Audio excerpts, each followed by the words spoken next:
Howdy, folks. This is going to be an informal video. Sorry for the shaky cam. I'm just using my phone as is, and I just wanted to talk briefly about Unseen, because I started reworking Unseen, and I wanted to kind of go over how it ended up the way that it did, and what my plans are to kind of transform it into something that is more up to my personal standards of quality. Like many of my indie games that I've produced after Cloud Runner, it was done for a jam.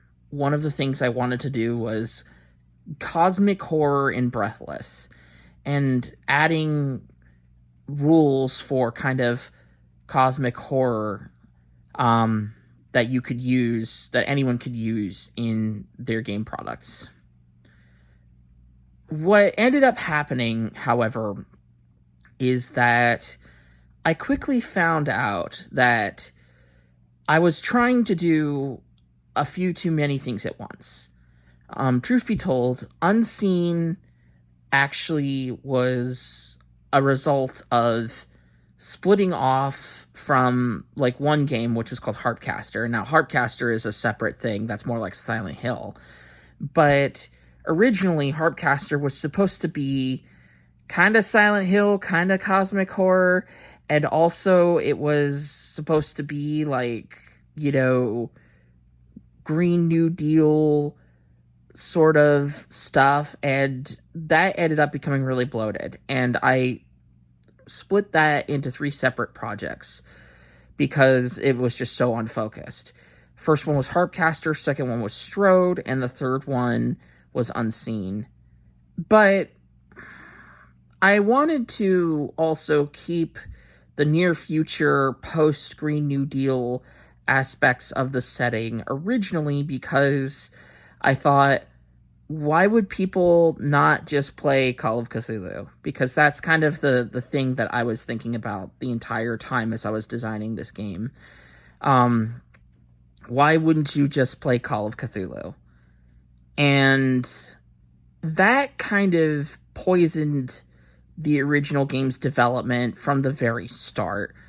I found that as I was going through and making decisions, I was sort of losing the ability to kind of justify why anyone would pick up Unseen versus like Call of Cthulhu or Cthulhu Dark.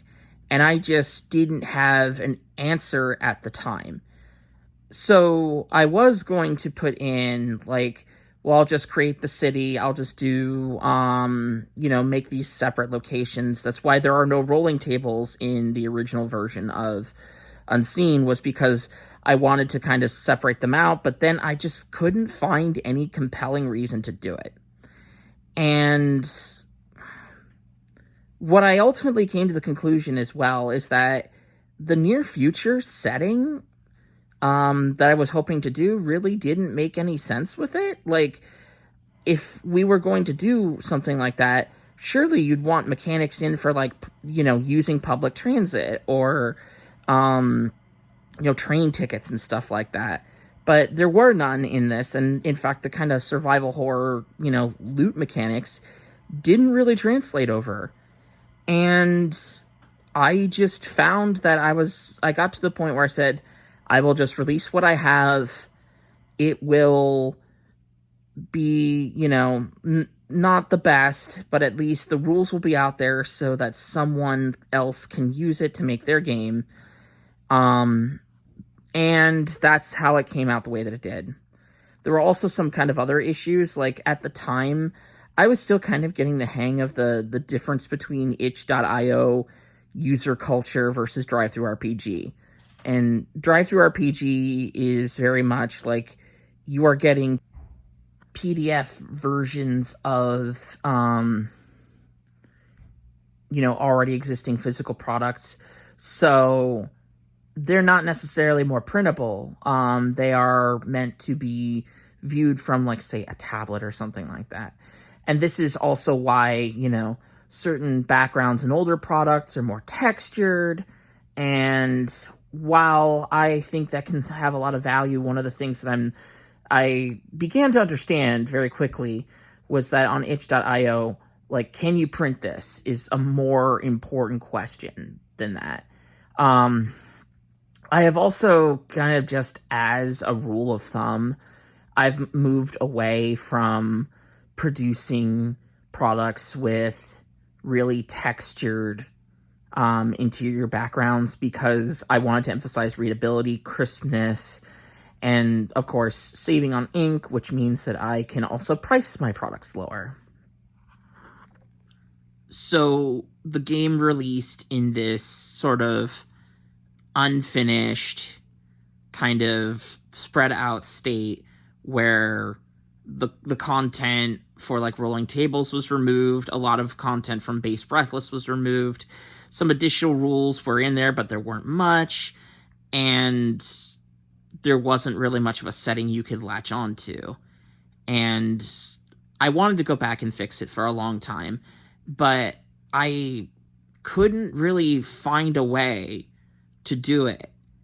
And also, I was just not motivated to do it, because I kept coming back to, they'll just play Call of Cthulhu. Because one of my original thoughts was just make literally Call of Cthulhu in Breathless. And that was immediately like, no one's going to do that.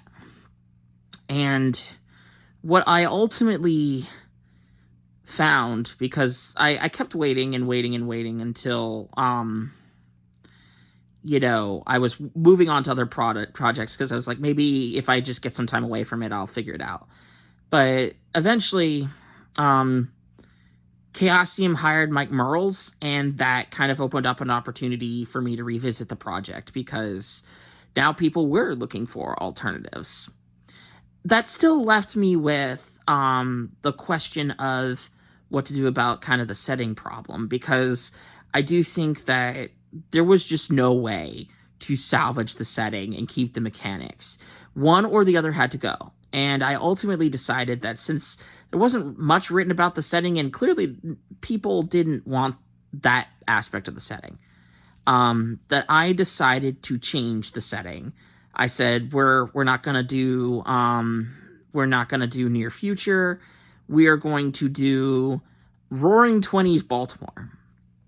And I think that Unseen will be a much stronger product for it. In the next few days, weeks, etc., I'm trying to get this done as soon as I can, but I am also juggling other responsibilities, so I'm kind of like making my timeline a little more vague. I will be putting out, little screenshots or like micro trailers for the game. I am trying to make like video and visuals more of my product release strategy. And I'm going to state that I think the game is much stronger for having, this additional, setting swap and, having just a rules refresh. If this game does better, I'm also thinking about, expanding. I have thought about going back and making expansions to some of my older games. Now, that has not really, like, a lot of these games, like I said, they were products for game jams, so I often treat them as one and done, but there's a part of me that's thinking of revising that strategy. So, we'll see where it goes, but that's just the gist of what I'm trying to accomplish with this Unseen rewrite. You're going to see this sort of revised version of it that's going to be more like zine friendly. I have decided to try and design it so that it fits onto a zine, and also that it will play better, it will have more comprehensive content, and hopefully the setting will be far more appealing and will be a drastic improvement over the first edition of the game.